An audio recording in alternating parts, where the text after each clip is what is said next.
Magandang araw Luzon, Visayas at Mindanao sa aking mga subscribers, sa aking mga viewers, sa aking mga kapwa ka-TH sa iba't ibang sulok ng Pilipinas.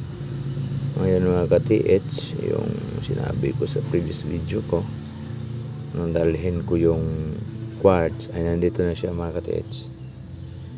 Dinala ko na sa bahay mga ka-TH at nilinisan ko na. Nalinis ko na mga ka-TH at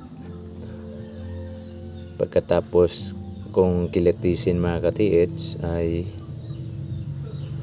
tumambad sa akin ang katotohanan ng gilid sa bandang ibaba ng quartz na ito ay parang brown siya mga ka-TH. Parang siyang brown mga ka-TH, nangyari sa iba't ibang uri ng mga bagay mga ka-TH.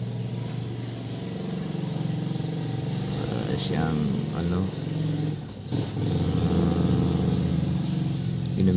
ginamitan rin ng buhangin sa baybayin mga ka-TH o sa baybaying dagat. Yan mga ka-TH, brown siya mga ka-TH, pagka pula hindi naman masyadong brown, pink, may pagka pink. Yan mga ka-TH. So maganda naman siya tingnan. Maganda ito ilagay sa yung sinabi ko nila na ito parang seashell na nakadikit sa nito sa quartz na ito. At mayroon pala itong parang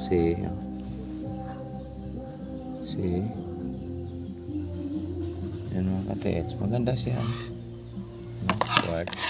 Quartz talaga yung mga ka-TH. Parang ulo ng ayan, parang ulo ng kanding sa Bisaya, kambing sa Tagalog, goat sa English mga ka-TH. At ang ulo na ito mga ka-TH ay puro yan quartz. Quartz yan mga ka-TH. Yan, quartz siya. Kung tingnan mo ng mabuti mga ka-TH, para siya talagang ulo ng kambing. Mayroon pang mata. Ito, ilong niya.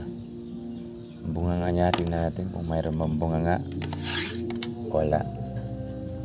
Walang bunganga, pero parang mayroong ngala-ngala. Ito. So maganda siya pang display mga ka-TH. Kasi hindi naman lahat ng panahon makakita tayo nito. Kaya nga minabuti kong dalhin ko na lang ito sa bahay para ilagay ko sa yung mga ka-TH, yung parang plato na malaki. Ilagay ko ito kasi maganda siya mga ka-TH. Ganda.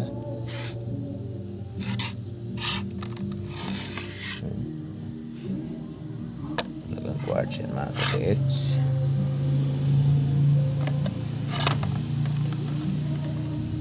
Mabigat siya. Bigat siya. Ito talaga bang uring materialis ito? Pink siya na may pagka brown, pinkish brown. At tapos mayroon siyang layer parang ito puti.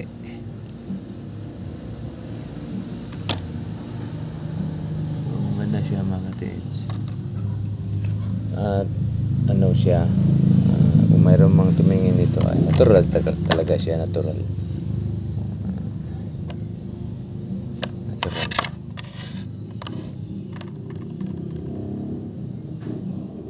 Ganda. Lalo na pag pag matuyo ito. Kasi yung mga quartz niya ay yun, kikinang.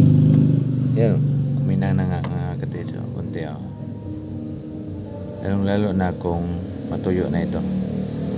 Talaga ito. Kinang siya. Kumikinang siya. At lalo pa itong kikinang pag ito ay matuyo mga ka-TH, kasi basa pa ito eh. Galing lang sa paglinis. So, ang ganda siya.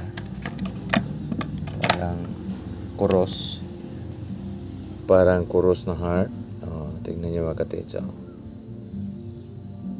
Parang cross na heart. Kasi ito pang kuros siya eh. Tapos may pointer pa. Kuros na heart, may letter C pa dito. Ito parang arrow din, iwan mga ka-TH. Basta para siyang kuros ng heart. Kung dito mo tingnan ay magkaiba ang kanyang materials. Kita nyo mga ka-TH. Makikita mo talaga mga ka-TH na ito yung parte dito mga ka-TH. Banda dito ay quartz.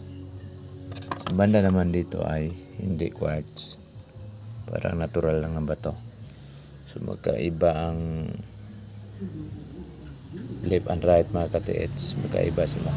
Hindi sila magkaparehas. Hindi sila lahat quartz. Dito lang banda ang quartz. At dito ay parang nature lang na bato.